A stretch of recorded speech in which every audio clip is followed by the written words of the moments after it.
अस्सलाम वालेकुम guys. 12th physics chapter number 2 mechanical properties of fluid का न्यूमेरिकल पार्ट 6। अभी तक हमने 5 न्यूमेरिकल के पार्ट्स देख लिए हैं। अब ये लास्ट हमारा पार्ट है, इसमें ये 2 क्वेश्चंस है, देन यहाँ पर हमारा न्यूमेरिकल का पार्ट खत्म होता है। ओके, तो हमारा पहला क्वेश्चन है, आप यहाँ पर रेफर कर सकते हैं, स्क्रीनशॉट आप देख रहे होंगे यहाँ पर। तो हमारे पास में एक क्वेश्चन है कि एक वाटर ड्रॉप है, एक पानी का बूंद है जिसका डायमीटर 0.6 mm है। ओके, और उसका सरफेस टेंशन 72 डाइन पर सेकेंड है, सॉरी 72 डाइन पर सेंटीमीटर है, और atmospheric pressure 1.013 into 10⁵ newton per metre square है। तो हमको मालूम क्या करना है, हमको मालूम करना है कि जब बाहर इतना प्रेशर है तो उस बूंद के अंदर कितना प्रेशर होगा। जब बाहर atmospheric pressure 1.013 into 5 Newton per metre square है, तो अंदर कितना प्रेशर होगा भी इनसाइड हमको मालूम करना है। ओके, तो हमारे पास में एक फॉर्मूला है।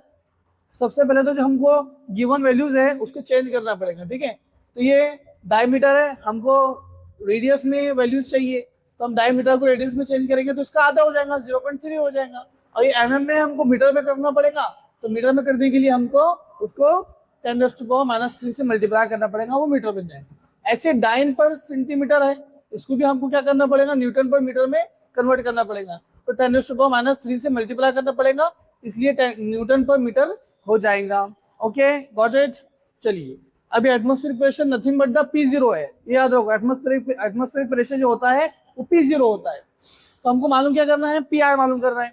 अब हमारे पास में एक स्टैंडर्ड फॉर्मूला है, PI माइनस P0, यानी P pressure inside minus pressure outside. Outside means atmospheric pressure, तो P inside minus P outside is equal to 2T upon R।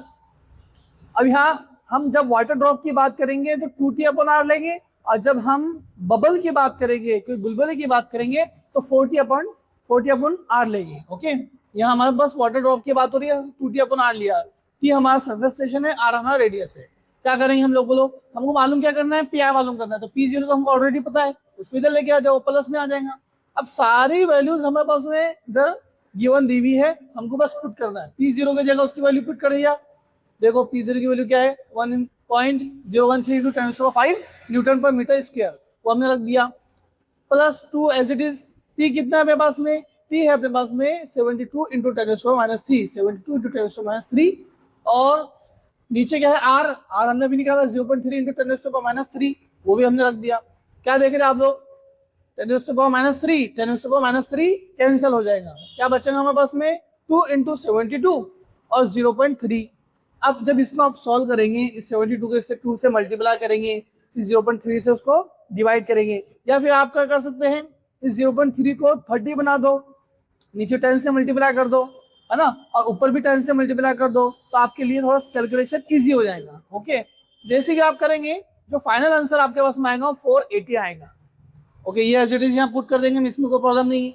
अब इसको इसमें ऐड करना थोड़ा मुश्किल है, तो हम क्या करते हैं, देखो हम थोड़ा सा दिमाग लगाते हैं। इस 480 को ऐसे 10⁵ की शक्ल में हम लिख सकते हैं क्या, 10⁵ के फॉर्म में हम लिख सकते हैं क्या, बिल्कुल लिख सकते हैं। हमको क्या करना पड़ेगा, अगर 10⁵ लगाना है तो डेसिमल को यानी आश्चर्य को 5 डिजिट पहले लगाना पड़ेगा, 5 अदद पहले लगाना पड़ेगा। तो हमें देखो कितने अदद लगा, 1 2 3 4 5, और डेसिमल लगा दिया और 10⁵ कर दिया, यानी ये भी 10⁵ है इधर, और ये भी 10⁵ हो गया। तो ये दोनों कॉमन करके बाहर निकल जाएगा, और ये दोनों जो वैल्यूज है ये आपस में क्या हो जाएंगी, ऐड हो जाएंगी। जब ये दोनों भी ऐड हो जाएंगी तो हमारा फाइनल आंसर आएगा 1.01780 इंटू 10⁵, जो हमारा कॉमन निकला था। और हमारा प्रेशर का जो यूनिट होता है न्यूटन पर मीटर स्क्वायर होता है।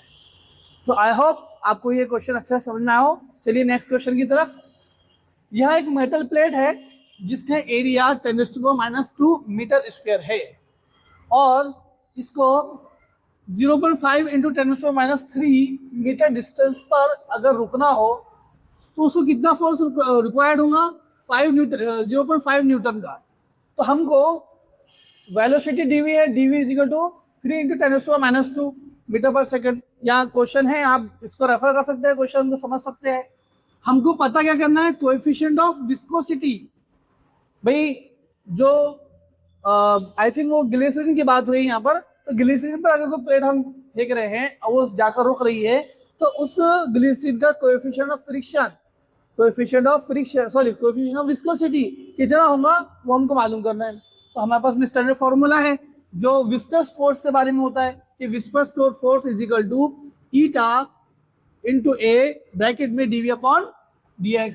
देखो ईटा हमारे पास में है कोएफिशिएंट ऑफ विस्कोसिटी, फोर्स यानी विस्कस फोर्स, ए हमारे पास में एरिया, डीवी अपॉन dx क्या है, D V upon dx velocity gradient है। अगर आपने लेक्चर नहीं देखा तो मैं लेक्चर जाके देख लो, उसके अंदर वेलोसिटी ग्रेडियंट किसको कहते हैं आपको समझ में आ जाएगा, डीवी अपॉन dx।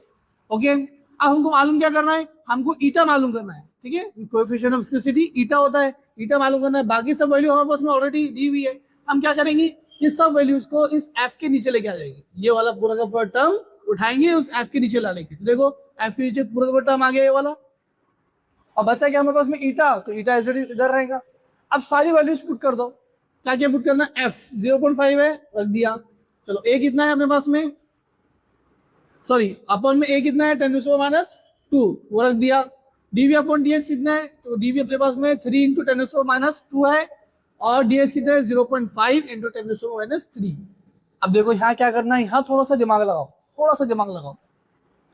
अगर मुझे इस 10⁻³ ऊपर भी 10⁻2 है, अब उसको कैंसिल करने के लिए उसको भी 3 करना पड़ेगा, क्योंकि ऊपर 10⁻2 है, पावर में -2 है, इधर पावर में -3 है, तो उसको -3 बनाने के लिए क्या करना पड़ेगा, इसको 30 बनाना पड़ेगा। अगर इसको मैंने 30 बना दिया, एक 0 ऐड कर दिया, मतलब 10 से मल्टीप्लाई कर दिया, अगर 10 से मल्टीप्लाई करा तो वो 10 इस 10 के अंदर जब मिलेगा तो 10 की पावर -3 हो जाएगा। जब वो -3 हो जाएगा तो वो -3 और ये -3 वाला 10 दोनों क्या हो जाएगा, कैंसिल हो जाएगा। क्या बचेगा, जो 30 हमने बनाया था यहाँ पर, ओके 30 बनाया था, यानी 30 बनाया था, और नीचे 0.5 एज इट इज। अब ये पूरी एज इट इज यहाँ वैल्यू रखो, देखो 0.5 as it is, 10⁻⁻2 as it is, और जो हमने 30 बनाया था वो 30 एज इट इज, और ये 10⁻³ और 0.5 × 10⁻3 ये कट जाएगा, ये कैंसिल हो जाएगा, बचेगा क्या 30/0.5। अब 0.5 जो है हमारा डेसिमल फॉर्म है, इसको अगर हम फ्रैक्शन फॉर्म में रखेंगे तो क्या रहेगा 1/2। Okay 0.5 is nothing but the 1/2। अब देखो जो चीज डिनोमिनेटर के डिनोमिनेटर में होता है वो डिनोमिनेटर में चले जाता है, तो ये 2 जाएगा ऊपर, 30 को क्या बना देना 60। एम आई राइट? बस सिंपल मैथमेटिक्स है, आप समझ रहे होंगे इसको, ठीक है, तो कनेक्ट करने की कोशिश करो। तो ये 2 जब ऊपर जाएगा तो 30 को क्या कर देगा 60 बना देगा, 0.5 × 10⁻2 एज इट इज, और ये 30 बन गया हमारा 60। आ जाओ, जैसे हमारा 60 बना, ये जो 10⁻2 है इसको ऊपर लेके जाएंगे तो क्या हो जाएगा, वो +2 बन जाएगा, -2 है तो +2 बन जाएगा। जब +2 बन गया और इसका आपस में मल्टीप्लाई होगा तो बताओ, देखो 0.5 × 100, 10⁻2 मतलब क्या होता है 100 होता है। जैसे हम 5 को 100 से ज़रब करेंगे तो कितना हो जाएगा 500 हो जाएगा, ऐसे 0.5 को अगर हम 100 से ज़रब करेंगे तो कितना हो जाएगा 50 हो जाएगा, तो ये हो जाएगा हमारा 50 और नीचे 60, यानी हमारा फ्रैक्शन कितना है 5/6। अब 5/6 की वैल्यू क्या होती है 0.83। This is the coefficient of viscosity. तो आई होप आपको ये दोनों न्यूमेरिकल्स बहुत अच्छे से समझ में आए हो, और हम अभी नेक्स्ट चैप्टर भी स्टार्ट करने वाले हैं। आप लोग मुझे सपोर्ट करिए, please like share and subscribe to, और मुझे कमेंट करिए कि मुझे किस चैप्टर पर न्यूमेरिकल्स, किस चैप्टर पर थ्योरी पार्ट, एक्सपेरिमेंटल पार्ट लाना है। और मैं शॉर्ट्स भी बना रहा हूँ एआई से रिलेटेड, तो आप लोग मुझे सजेस्ट कर सकते हैं कि किस टॉपिक पे मैं एआई जो है तो रिलेटेड वीडियो बनाऊं। Please like share subscribe, thank you.